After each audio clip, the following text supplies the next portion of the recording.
इस कहानी में बताया जाता है कि सालों पहले हमारी दुनिया के नीचे एक दुनिया थी, आम नहीं बल्कि जादुई दुनिया। ये दुनियाएं एक दूसरे के साथ जुड़ी हुई थी। एक को ऊपर की दुनिया जबकि दूसरी को नीचे की दुनिया कहा जाता था। एक राजा था जो बड़ी आराम सुकून से दोनों दुनियाओं पर राज करता था, लेकिन वो अक्सर चीजों को इमेजिनेशन में सोचता था, यानी कि ख्यालों में। जो चीजें होती भी नहीं थी वो उन्हें अपने हिसाब से सोचता था, क्योंकि ऐसे उसी खुशियाँ मिलती थी। लेकिन फिर एक दिन राजा को बहुत बड़ा दुख मिला, जिसकी वजह से उसने बहुत परेशानी ले ली और वो अपना ये दोनों दुनियाओं का राज नहीं संभाल पाया, जिस वजह से ये आपस में अलग होने लगी। अब जो नीचे की दुनिया है, जादुई दुनिया, उसने भी राजा का दुख दर्द महसूस करके अपने अंदर समाना शुरू कर दिया, जिस वजह से यहाँ एक काला साया पैदा हो गया, जो फैलता फैलता बहुत ज्यादा बढ़ गया और वो बन गया एक मॉन्स्टर जिसका नाम श्राउड था। उसने इस दुनिया को फिर बर्बाद कर दिया, अपनी तरह इस जादुई दुनिया को भी काली दुनिया बना दिया और हमेशा से उसे हमारी दुनिया से अलग कर दिया। इसके बाद कहानी प्रेजेंट टाइम यानी मौजूदा वक्त, आज के वक्त में आ जाती है, जहाँ पर पीटर नाम का एक छोटा लड़का अपनी मॉम डैड और बहन के साथ नए घर में जा रहा था। यहाँ हमने नोटिस किया कि पीटर हमेशा घबराया हुआ रहता है, क्योंकि आसपास की चीजों से उसे बहुत डर लगा करता था। वजह ये भी है कि वो छोटी से छोटी चीज को भी बहुत ज्यादा ही इमेजिन कर लेता, सोचता था, जो चीज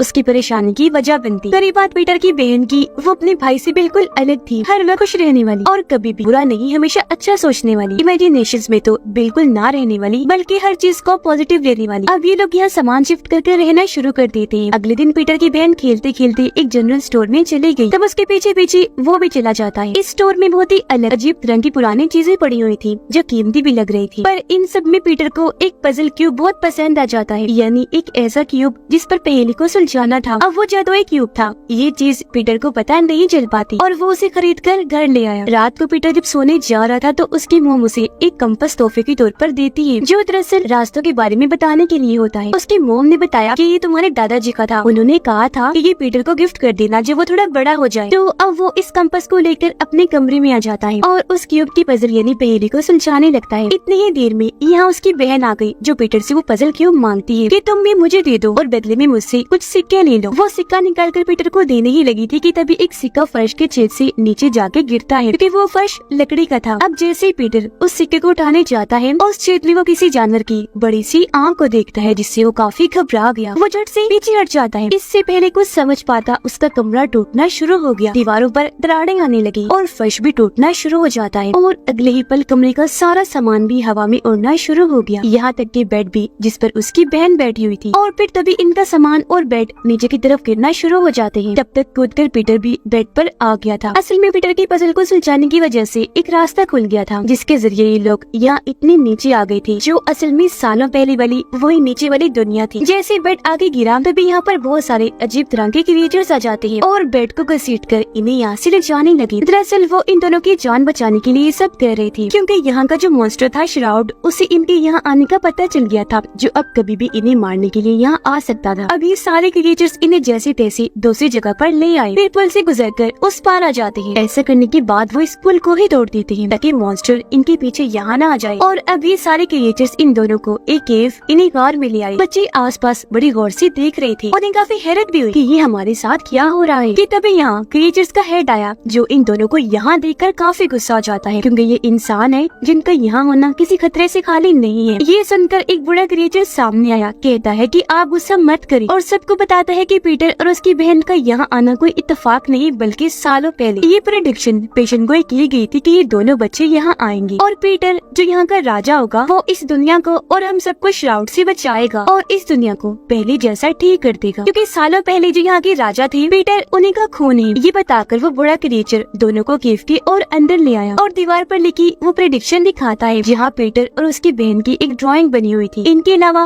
और भी कई सारी तस्वीरें वहाँ बनी हुई थी, जो सब दिखाकर बड़ा क्रिएचरों ने यहाँ के पास्ट माजी के बारे में बताता है कि कैसे यहाँ सालों पहले दोनों दुनियाओं पर एक राजा राज किया करता था, जो आपके ही बड़े थे। पर दुख की वजह से काले साइसी मॉन्स्टर श्राउड यहाँ पैदा हो गया और ये दुनियाएं अलग हो गयी, जिस वजह से यहाँ पर रखी घड़ी टूट गयी, जो टाइम बताने वाली इकलौती घड़ी थी, और ऐसी टाइम रुक गया। अब प्रेडिक्शन के मुताबिक पीटर को ही इस घड़ी को दोबारा शुरू करना होगा, जिसके लिए पीटर को कुछ और जादुई पजल क्यूब ढूंढने होंगे और उन्हें सुलझाना होगा, जिसके बाद उसे एक चाबी मिलेगी और उसी की मदद से वो घड़ी को चला पाएगा। जिससे अब पीटर और उसकी बहन को भी समझ आ जाती है कि अगर वो इस दुनिया से निकलना चाहते हैं तो पहले उन्हें इन पजल्स पहेलियों को सुलझाना होगा। अब अगला पजल क्यूब ढूंढने के लिए बूढ़ा क्रिएचर पीटर को एक किताब देता है, लेकिन ये पूरी ही किताब खाली थी। बूढ़ा क्रिएचर बताता है कि ये एक जादुई किताब है जिसे यहाँ का पढ़ा लिखा क्रिएचर जो दरअसल मैकेनिक है वो ही पढ़ सकता है, इसलिए अब तुम्हें उस मैकेनिक क्रिएचर के पास जाना होगा। ये सुनकर इनका पीटर को उसके पास ले जाने के लिए मान गया। इनके साथ बूढ़े क्रिएचर का बेटा भी जा रहा था जिसका नाम प्लिंग था। पर निकलते हुए हेड और प्लिंग की बहस होने लगी क्योंकि दोनों को ही एक दूसरे पर भरोसा नहीं था। लेकिन इनका शोर शराबा सुनकर यहाँ श्राउड आ गया, वो इन पर हमला कर देता है जिस वजह से ये लोग भागे। लेकिन पीटर, उसकी बहन और प्लिंग गिरते गिरते काफी नीचे आ गई और अभी उस केव से बाहर आ चुकी थी। इन्हें पता चला कि हम तो गुम हो गए हैं। पर तभी प्लिंग पीटर के हाथ में वो कंपास देकर कहते हैं ये तो रास्ता बताता है, चलो इसका ही इस्तेमाल करते हैं। जी हाँ, अब ये लोग उसका इस्तेमाल करके आखिर उस मैकेनिक के पास पहुँच जाते हैं जो इस वक्त काफी सारे व्हील्स वाली मशीन को ठीक कर रहा था, जो एक पूरा स्टैचू था। ये लोग उससे मदद मांगते हैं जिस पर मैकेनिक का कहना था कि मैं अभी बस रोफ हूँ,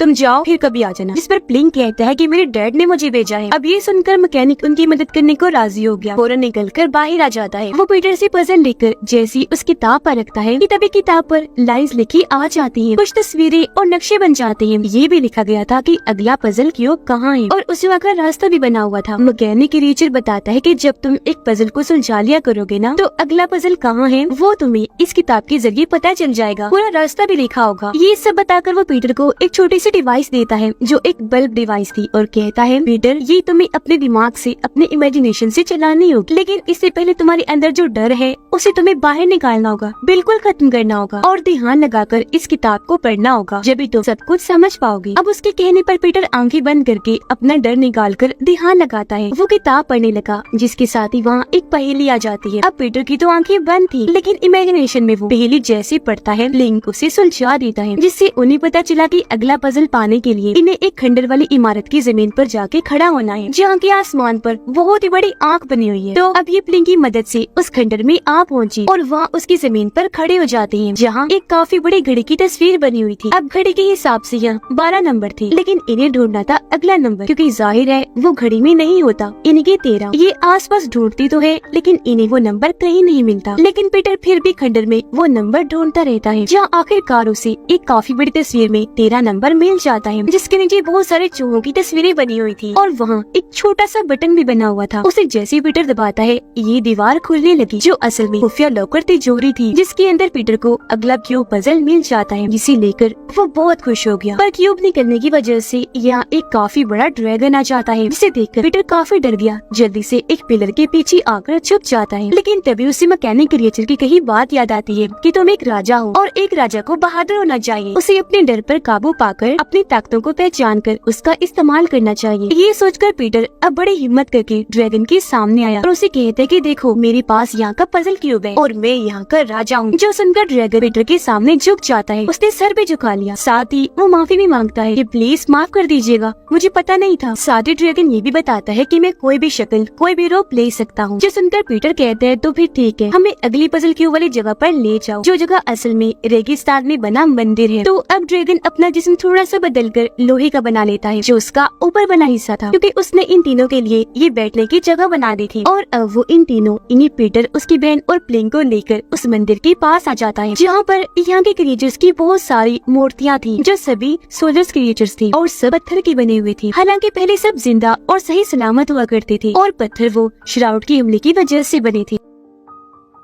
अब ये लोग मंदिर के अंदर आ जाते हैं जहाँ इन्हें 2 सर वाला कछुआ मिलता है जो असल में थे तो 2 लेकिन आपस में जुड़े हुए थे। इन्हें पता था कि पीटर यहाँ का राजा है तो ये उससे बातें करने लगते हैं, पर वो इन पर गुस्सा करने लगता है कि तुम इतना क्यों बोल रहे हो, मेरा टाइम बर्बाद ना करो, मुझे पजल ढूंढना है। अब उसका ये बर्ताव पीटर की बहन को पसंद नहीं आया, वो उसे ऐसा करने से मना कर रही थी, पर इस बात को लेकर इन बहन भाइयों की बहस हो गई। तब उसकी बहन नाराज होकर वहाँ से बाहर आ जाती है। उसके बाद पीटर मंदिर को हर तरफ से देखने लगा जहाँ पर बहुत सारी तस्वीरें बनी हुई थी। एक दीवार पर ऊपर से नीचे 4-5 पत्थर थे और कुछ तस्वीरें उन पर भी बनी हुई थी। अब की जो पहेली थी वो एक कोड में थी। उन कोड्स के मुताबिक पीटर उन पत्थरों को हाथ लगाकर मोड़ देता है। अब ऐसे उसने सारे पत्थर घुमा दिए और ये पहेली उसने हल कर ली। ऐसा होते ही ये दीवार खुलने लगी, क्योंकि ये भी एक खुफिया रास्ता था जिसके अंदर उसे अगला पजल क्यूब मिल जाता है। अब इससे पहले वो इस क्यूब को किताब पर रखता, अगले पजल क्यूब का पता लगाने के लिए बाहर से उसे अपनी बहन के चिल्लाने की आवाजें आने लगी। ये जब बाहर चेक करने गया तो देखता है कि श्राउड की आर्मी ने उसकी बहन और ड्रैगन को पकड़ लिया है, जो बहुत बड़ी आर्मी थी और ये सब रोबोट मशीन थे। आर्मी का लीडर पीटर को कहता है कि चुपचाप ये पजल क्यूब हमारे हवाले कर दो, पर पीटर ने साफ साफ मना कर दिया कि नहीं, और वैसे भी मेरा ये काम अभी अधूरा है, मैं सारे पजल नहीं ढूंढ पाया। अब इनकार सुनकर लीडर को गुस्सा आ गया, इसीलिए वो पीटर को मारने लगा और अपने लोगों को भी कहकर इन पर हमला करवा देता है। ये देखकर ड्रैगन को भी काफी गुस्सा आ गया और अब वो अपनी ताकत की मदद से अपना साइज बहुत बड़ा कर लेता है और अब वो इन सोल्जर्स को मारने लगा। उसका साइज इतना बड़ा था कि ये सब उसके सामने बच्चे लग रहे थे और वो चींटियों की तरह इन्हें मसलता गया और यहाँ इनकी काफी बड़ी लड़ाई छिड़ गई। तो पीटर यहाँ अपना दिमाग लगाता है, वो मैकेनिक की दी हुई डिवाइस की मदद से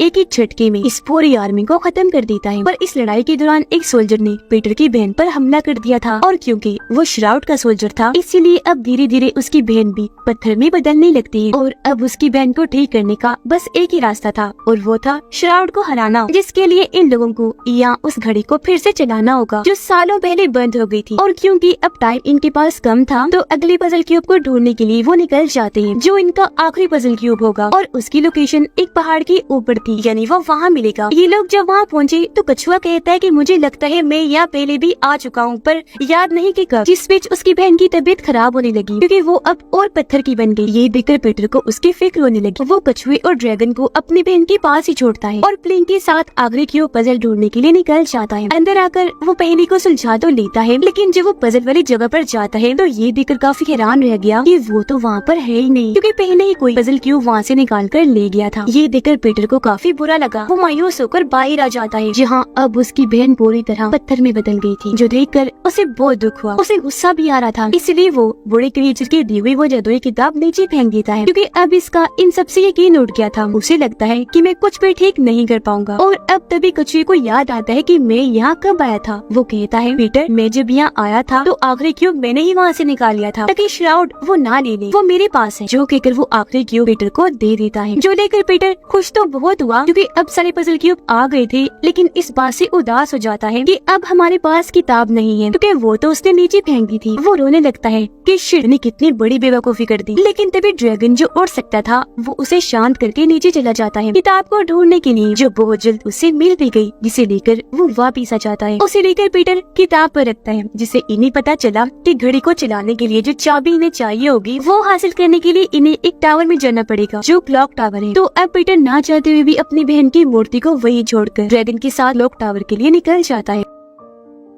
ये जब अंदर गई तो देखते हैं कि वहाँ बहुत सारे बड़े बड़े जादुई ग्लव्स इन्हीं दस्ताने थे जो टावर की हिफाजत कर रही थी और राजा के अलावा और किसी को भी आगे जाने नहीं दिया करते थे। अब जैसे पीटर और उसके साथी आगे बढ़ने लगे, ग्लव्स उन्हें रोक लेते हैं, जिस पर ड्रैगन कहते हैं कि तुम हमें मत रोको, जाने दो, क्योंकि पीटर ही अगला राजा है। ग्लव्स कहते हैं अच्छा तो ये बात है, ठीक है मान लेते हैं, लेकिन अगर पीटर राजा है तो इसे अपनी ताकतें दिखानी होगी। अब यही सुनकर पीटर सोच भी पड़ गया कि क्या करूँ, क्योंकि जाहिर है उसके पास कोई खास ताकतें नहीं थी, लेकिन हाथ और उंगलियों वाली एक गेम थी जिसमें वो काफी माहिर था। तो वो उसे ही खेलने के लिए ग्लव्स को चैलेंज करता है। ये गेम खेलती है जिसमें पीटर जीत गया और इस बार से ग्लव्स को काफी गुस्सा आ गया कि हम क्यों हार गए और अब वो पीटर पर हमला करने लगी, जो देखकर उसे वही बल्ब डिवाइस याद आई जो उसे मैकेनिक ने दी थी। पीटर उसे हुक्म देता है कि इन सब पर हमला करके इनकी तोड़ फोड़ कर दो, इन्हें तबाह बर्बाद कर दो। जो हुक्म लेकर बल्ब डिवाइस ऐसे करती है, वो बारी बारी ग्लव्स पर हमला करके उन्हें तोड़ देती है। वो कई टुकड़ों में टूट गई और ऐसे ही सब बर्बाद हो जाते हैं, जिसके बाद अब पीटर सभी पजल क्यूब्स की मदद से घड़ी की चाबी हासिल कर लेता है। लेकिन तभी प्लेन भी बदलकर पत्थर बन जाता है, जिससे पीटर को यहाँ समझ लग गई कि श्राउड और कोई नहीं बल्कि ड्रैगन है, जो इतने वक्त से चाबी हासिल करने के लिए पीटर का साथ दे रहा था। हर जगह उसके साथ था वो श्राउड, लेकिन ड्रैगन के रूप में। और अब क्योंकि उसका असली चेहरा सामने आ गया था, इसीलिए वो ड्रैगन से बदलकर अपने असली श्राउड मॉन्स्टर वाले रूप में आ जाता है। उसके पास जिस्म को बखेरने की ताकत थी, जिसकी मदद से वो पीटर पर हमला कर देता है और यहाँ वो पीटर की सबसे हैरानकुन राज को सामने लाता है। असल में जो पीटर की बहन थी वो हकीकत में नहीं थी, बल्कि वो भी पीटर की इमेजिनेशन थी। सच तो ये है कि उसकी बहन की कुछ वक्त पहले ही मौत हो गई। वो इस दुख को झेल नहीं पाया, उसे यकीन नहीं आ रहा था उसकी मौत का, और तभी से वो उसे इमेजिन करने लगा, जिस वजह से वो उसे हर जगह दिखना शुरू हो गई। ये बताकर श्राउड उस पर हमला करने लगा। असल में अपनी बहन की मौत के बाद पीटर शर्मिंदगी में जिंदगी गुजार रहा था कि मैंने उसकी जान बचाने के लिए कुछ नहीं किया, मैं किसी काम का नहीं, और उसके डर और शर्मिंदगी का फायदा उठाकर ही श्राउड उसे कमजोर करने की कोशिश कर रहा था। पर अब उसे समझ आती है कि मैं अब इस दुनिया में आया हूँ तो यहाँ मेरी बहन सिर्फ मेरी इमेजिनेशन ही नहीं, बल्कि मैं जादू से उसे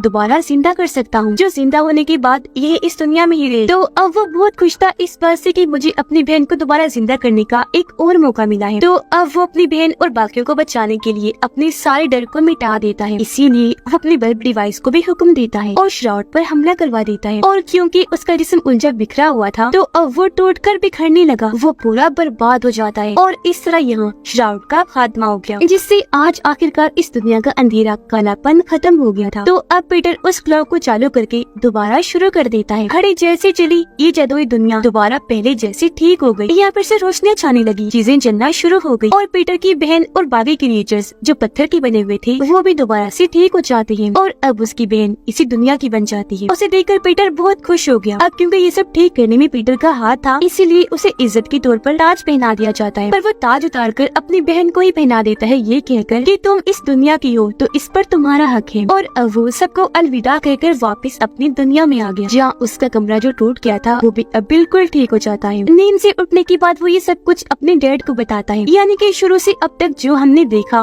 वो उसकी इमेजिनेशन थी और उसकी इमेजिनेशन में ही नीचे वाली दुनिया फिर से बन गई थी, जहाँ उसकी बहन जिंदा है, जो वो हमेशा चाहता था अपनी बहन को जिंदा देखना, और अब वो उससे वही अपनी इमेजिनेशन में ही मिल सकता था। और यहाँ हमें ये भी पता चला कि शुरुआत में जो राजा थे वो भी नीचे और ऊपर की दुनिया को इमेजिन करते थे, जिनकी परेशानी से घड़ी रुकने से वो दुनिया रुक गई, जो बाद में आकर उनकी ये नस्ल के बच्चे पीटर ने दोबारा ठीक कर दी। क्योंकि जैसा कि मैंने आपको बताया पीटर उनका ही खून था, उनकी नस्ल का था। और अब हम पीटर की इमेजिनेशन में नीचे की दुनिया देखते हैं, जहाँ की रानी अब उसकी बहन बन चुकी थी। और इसी के साथ ये फिल्म इधर ही खत्म हो जाती है।